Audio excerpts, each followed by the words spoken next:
खैर, फिक्र में अब बात कटरा में मां वैष्णो देवी दरबार तक बनने जा रहे रोप वे प्रोजेक्ट की।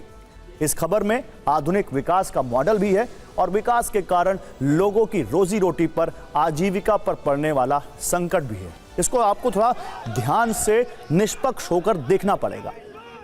आज हजारों लोग इस रोप वे प्रोजेक्ट के विरोध में उतर आए। कटरा में आज से श्री माता वैष्णो देवी संघर्ष समिति की तरफ से 72 घंटों के बंद का ऐलान किया गया। इस बंद की वजह से मां वैष्णो देवी जाने वाले श्रद्धालुओं को भारी परेशानी का सामना करना पड़ सकता है। कटरा और यात्रा मार्ग के दुकानदार, व्यापारी, पिट्ठू, पालकी और घोड़ा वालों के साथ सभी ऑटो चालक भी इस स्ट्राइक में शामिल हुए। आज कटरा में काफी हंगामा हुआ, पुलिस भी एक्शन में नजर आई। श्री माता वैष्णो देवी संघर्ष समिति के 18 सदस्यों को पुलिस ने हिरासत में लिया।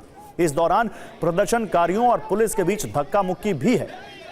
पहले समझ लेते हैं कि आखिर ये रोपवे प्रोजेक्ट है क्या। आपको सिलसिलेवार ये पूरी खबर समझाते हैं। ये रोपवे प्रोजेक्ट ताराकोट मार्ग से शुरू किया जा रहा है। 8 से 10 किलोमीटर लंबे रोपवे पर 250 करोड़ रुपए खर्च हो रहे हैं।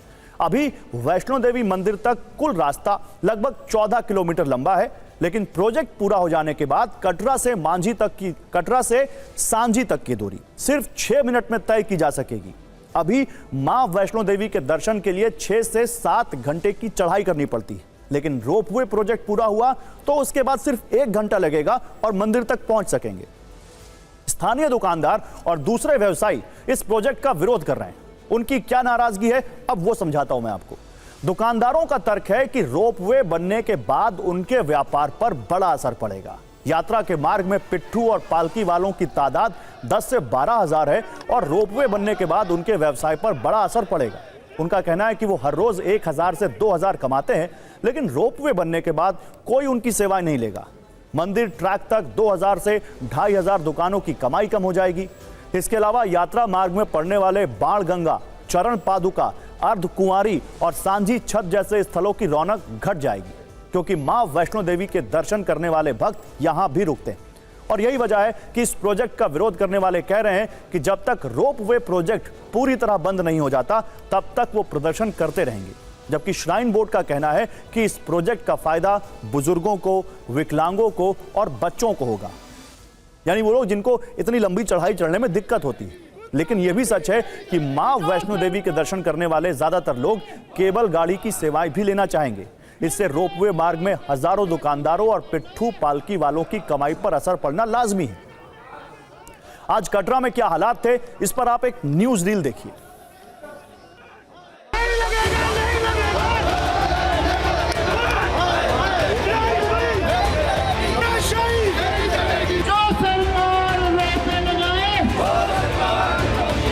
श्री माता वैष्णो देवी संघर्ष समिति द्वारा 72 घंटे की कटरा बंद की कॉल दी गई है। तस्वीरों में आप देख सकते हैं कि किस तरीके से यहाँ पर लगातार विरोध प्रदर्शन जो है वो यहाँ पर किया जा रहा है। और ये रोपवे तो हमारे लिए कैंसर की बीमारी है। बाण गंगा, चरणपाद का, अर्धकुंवारी, ये जो हमारी आस्था है, आप इसके साथ खिलवाड़ कर रहे हो। प्रदर्शन कर रहे प्रदर्शनकारियों को अब यहाँ पर पुलिस की तरफ से डिटेन किया जा रहा है। सरकार जुल्म कर रही है, हम लोग अपने हकों के लिए लड़ रहे हैं। भाई साहब, जम्मू कश्मीर के लोगों को बोलते हैं हाथ जोड़ के हमारा साथ दीजिए, गंदो लाठी लगने देंगे, मर जाएंगे, मिट जाएंगे, गंदो लाठी लगने देंगे। भाई साहब, हमारी बदकिस्मती है कि प्रशासन 2 भाग में है। एक तो एलजी प्रशासन है जिसके पास होम है, और दूसरी सरकार है जिसके पास पावर नहीं है। झूला लग रहा, झूले का किराया रख देंगे 200 रुपया दिन या 250 रुपया रख देंगे अध तक। घोड़े पे कौन बैठेगा सर? हमारी जो पार्टी है ये कहती है सबका साथ, सबका विकास। कहाँ विकास हो रहा है सबका? उल्टा लाठीचार्ज कर रहे हैं। बोले इनका बस चलो, ये ट्रेन भी अपनी लगा दे यहाँ पे। ये बोले वहाँ से दिल्ली से ट्रेन लेके आओ, यहाँ श्राइन बोर्ड की वो जाएगी, माता के दर्शन करवाएगी और वापस लेके वापस चली जाएगी। तो दरअसल जनवरी 2023 में भारत सरकार ने पहाड़ी इलाकों को कनेक्ट करने के लिए पर्वतमाला प्रोजेक्ट का ऐलान किया था, जिसके तहत 1,25,000 करोड़ रुपए की लागत से करीब 200 रोपवे प्रोजेक्ट को पूरा किया जाना है। हालांकि सरकार का दावा है कि उनके पास 67,000 करोड़ रुपए में 360 रोपवेज का प्रपोजल आ चुका है। सरकार का तर्क है कि पहाड़ों को सुरक्षित रखने और प्रदूषण से बचाने के लिए ये रोपवे जरूरी है। दरअसल भारत की 22% जमीन पहाड़ी इलाकों में है और फिलहाल देश में सिर्फ 85 से 100 रोपवे हैं और वो भी ज्यादातर मौज मस्ती के लिए, टूरिज्म के लिए, फिर या धार्मिक पर्यटन के लिए। लेकिन सरकार अब पहाड़ों में रोपवे को ट्रांसपोर्ट का महत्वपूर्ण साधन बनाना चाहती है। दरअसल रोपवे को पहाड़ी इलाकों में परिवहन के लिए सदाबहार समाधान के रूप में देखा जाता है। पहाड़ी इलाकों में बर्फबारी, लैंडस्लाइड और बारिश की बड़ी समस्या रहती है। इसे स्विट्जरलैंड के उदाहरण से समझिए। वहां पहाड़ों पर रोपवे यातायात का एक लोकप्रिय साधन है। स्विट्जरलैंड जैसे छोटे से देश में करीब 2400 रोपवे हैं, जबकि भारत में सिर्फ 85 से 100 रोपवे। इतना ही नहीं, स्विट्जरलैंड में रोपवे पर चलने वाली केबल कार में एक बार 40 से 80 यात्री तक सफर कर सकते हैं, यानी ये लगभग किसी छोटी बस जैसा हो जाता है।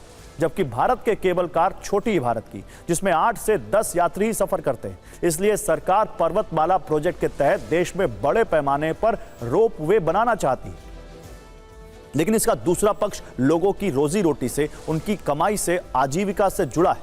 और भारत जैसे देश में जहां आबादी बहुत ज्यादा है और रोजगार के अवसर कम है, वहां सरकार को बैलेंस करना होगा, दोनों को साथ लेकर चलना होगा। एक रोपवे ऐसा बनाना होगा जिसमें दोनों लोग सवार, ताकि विकास भी ना रुके और लोगों का रोजगार भी ना छीने।